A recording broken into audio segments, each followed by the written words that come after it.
In today's video, I'm going to teach you how to set up payments on your Ecwid website for the year 2025. This guide will walk you through the essential steps to make sure your online store is ready to accept payments quickly and efficiently. Whether you're new to Ecwid or just need a refresher, this video will cover everything you need to know to get your payment settings up and running. First, let's start by logging into your Ecwid account.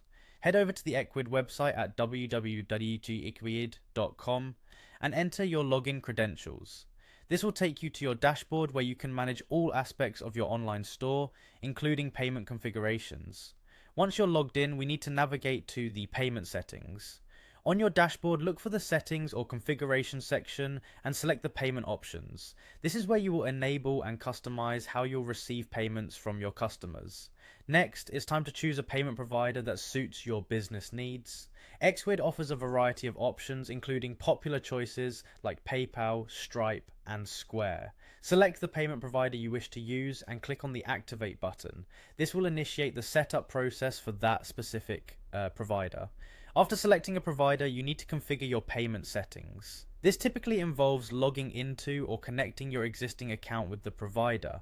For example, if you choose PayPal, you will be prompted to enter your PayPal email address and password to connect the accounts. Similarly, if you choose Stripe, you'll need to log into your Stripe account. Make sure you have your necessary login information handy to make this step easier. At this point, you might consider enabling manual payments as well. This step is optional but can be beneficial if you want to offer additional payment options to your customers. Options such as bank transfers or cash on delivery can be set up here, providing flexibility for customers who prefer not to use online payment systems.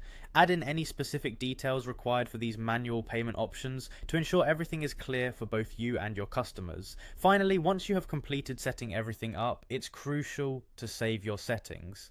Double check to ensure that all information is correctly entered and that all settings are aligned with your preferences. Once you've confirmed everything is as it should be, save your settings. Your Ecwid store is now ready to accept payments from customers seamlessly. Remember, having a smooth and reliable payment process is vital for maintaining customer satisfaction and ensuring that your business operates effectively. With your payment settings configured and saved, you're now set up to handle transactions without a hitch. And that concludes our guide on setting up payments on your Ecwid website. Thanks for watching and best of luck with your online store.